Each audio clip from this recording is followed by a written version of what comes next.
All right, everyone, welcome to the second part of the 1940s. As I told you in the first part, you had 6 videos. Now it's going to be 5 videos left, and this one should be pretty fun. There's a lot of questions with this one. There's only 15, but they should be very, very short answers, okay? All right, so patriotism, who fit and who didn't. This thesis relates more to the first part of the lecture. Please know that nearly everyone supported this war. I know that's hard for us to understand, but that's true. So there will be 15 questions in this video, and your answers can be just one sentence for each, and you'll be fine. Okay, so I'm going to be introducing you to some terms, and then I'm going to be asking you a number of questions for you to answer. I think there's like 6 questions. Okay, so what we're going to talk about is the home front efforts. And again, I'm going to introduce you to some terms. Make sure you're taking some notes and paying attention because I will ask you about this. But what this gentleman is doing is he's in New Orleans and he's doing what's called a victory garden. So what people did is they took any tiny little plot of land and they grew vegetables. Everything was used for the war effort, and this was called a victory garden. Okay, people ate pretty well during World War II, and again, this is the 40s. They would have to, though, whenever they wanted to buy something, they'd have to give the store owner money, and they'd also have to give them ration coupons. Fortunately, if we were in class today, I would be able to pass around some actual ration coupons, but like I said, unfortunately, we're not in class, so I can't. But just remember, ration coupons, you'd give them 61 cents per pound and then 8 points or whatever. So you were limited on, maybe that you couldn't hoard or whatever. Okay, so what these ladies are doing is they're taking toothpaste out of toothpaste containers. These toothpaste containers are made out of aluminum, and then the aluminum would be donated to the war. So one thing I usually pass around too is this ball. It's about maybe 6 inches across, and it's a ball that one of my students' grandmothers collected over the war, and that's exactly what people do. They collect their tinfoil or their aluminum, whatever, and then donate it to make planes. Here, this shows the movie star. This is Rita Hayworth. And usually what we're used to is movie stars kind of being against war. Well, in this case, movie stars were very much for the war, and they donated their publicity to help people get involved. So what she's saying is, my bumpers are on the scrap heap. In other words, that she's donated her bumpers to help make airplanes. And this is how many airplanes we made at a time. I mean, we were very, very efficient, very, very productive. Here's a woman, she's volunteering. She's playing this little harpsichord. So a lot of people volunteered during the war. Here's another gentleman who he's volunteering. He's what's called an air spotter. So remember that we were attacked by the air, right, with Pearl Harbor. So now what he's doing is he's on probably the East Coast, I think, and he's looking to see, do we see any airplanes that look like this? Please remember that like Palos Verdes was considered a prime target on the California coast. We thought maybe we'd be bombed again that way. Okay, this is notice the stars that is in this family's home. So that means that this family has 3 probably sons that are involved in the war. If it's a yellow star, please remember that for later. It means that they died at war. And then one thing that people were really encouraged to do is to buy war bonds. So what you would do is it's kind of a loan to the government, and you would give, $5, whatever, and then at the end of the war, you'd get $7 or whatever. So this Christmas, give war bonds. Again, that was a big motivation for people. Okay, so this is when, this is backwards. You can see Nazis out backwards, but this is VE Day. And what that means is victory in Europe. And then VJ Day, which is victory over Japan, will be a little bit later. But here's a soldier that is so happy to be home. And then, of course, this is a very famous picture that you probably recognize.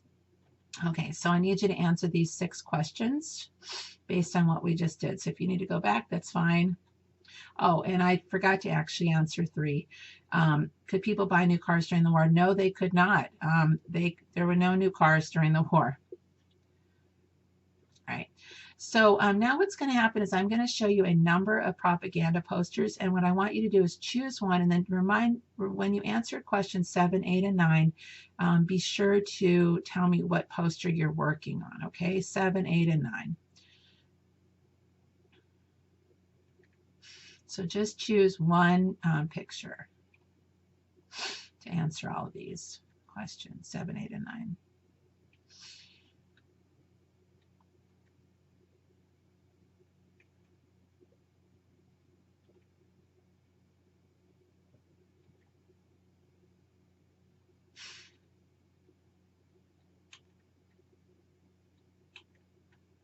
And then this one is making fun of Hitler. Goose stepping was how the Nazis marched. So again, choose one of those and then answer questions 7, 8, or 9. 7, 8, and 9. Sorry, 7, 8, and 9.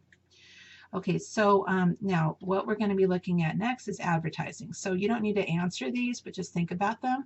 What are the concerns of the American public at this point, right? To win the war, to be patriotic. Remember, women are going to be working, so they need products that can be made quickly. How could products gear themselves to fit the war effort? Think about that. And what would be stressed in advertising during the war? So let me show you some advertising, and then I'm going to ask you to create your own advertising. Okay. So here we've got Nestle. Chocolate is a fighting food, and the soldiers actually did get chocolate in their rations. Wouldn't I be silly to make it myself? So here this woman is probably working during the day, and so she needs like a homemade tasting, but definitely something that she can make quickly. Make sure don't waste food. So that's still going on very much. Time must be rationed by Americans, double duty women. So again, the whole rationing, but then watch your time because you're so busy. Right here she is on the left working. Tire quality proved in millions of miles. So remember, you can't get a new car, so your tires have got to last a long time. Packing food for the boys or meeting them on leave. So this is, advertising makeup for when you get your husband back. Coca-Cola was really big, always on advertising, welcoming a fighting man home from the wars. His one weakness is his chocolate chip cookies. All that he wants from you, again, chocolate. This is using a movie star and taking, you guys know, like the puffed rice, right? Snap, Crackle, Pop, or whatever, Rice Krispies. So now they're calling it rice shot from guns and using movies to promote it. Again, Coca-Cola being loyal. Okay, so what I need you to do, so it's questions 10 and 11, is I want you to create an advertisement using one of the following products. Don't use one of the ones we just looked at, which were all popular during World War II. For full credit, include why the public should buy your product based on the reasons we discussed. They must be 1940s reasons. P.S. There were no microwaves, by the way, until the 1970s. So what I normally do is I hand out these different products, the boxes, Twinkies, McDonald's, just like nothing fancy, not like Big Macs and stuff, right? They just had plain hamburgers or baby cheeseburgers. Aluminum foil, Bisquick, cake mix, fish cakes, Spam, Jello, Ritz crackers. You have to include the 1940s. It cannot just be these things taste good. It has to be some of the reasons that we've talked about for the 1940s to get full credit. All right, so now we're going to talk about comic book superheroes, and here we have Superman. Remember, Superman's been around since the 30s, but he definitely went into gear in the 40s, and he's got Hitler, and then I think is it Hirohito, or I forget the leader of the Japanese, right? And I think he drops him off at the United Nations. Captain America started in the 1940s. Here he is hitting Hitler. And Wonder Woman was also created during the 1940s. So I'm going to ask you some questions about them. But what's interesting about Wonder Woman is she was supposed to be geared for women readers, female readers, but the men really liked her because there's always some kind of an S&M kind of thing where she's always in chains. Now take a look at some of her special powers and weapons. So she has the magic tiara, utility earrings, unbreakable bracelets, lasso of truth. And a couple of things. Note the bracelets and also the lasso of truth. This is the creator, William Moulton Marston, or William Marston Moulton. I should have looked that up, sorry. And what I want you to note is he's got a couple of women in here. One, I believe, is the one to the left, and then there's one to the right. One of them was his wife, and one of them was his girlfriend. And they both had kids with him, and they all lived together. Well, the thing is, with his girlfriend, she had these bracelets, and he modeled Wonder Woman after his girlfriend. He also was the creator of the lie detector test, so that's where we get the lasso of truth. So this is the questions I want you to answer, and just guess on 12 and 14. But think about these things. Why do you think superheroes were involved in World War II before America was? Why would Captain America appeal to Americans? Why do you think the comic writers knew about Pearl Harbor before it occurred? Why do you think soldiers like comics? Okay, so go ahead and answer this. And you guys, that is it for the 40s. Good job.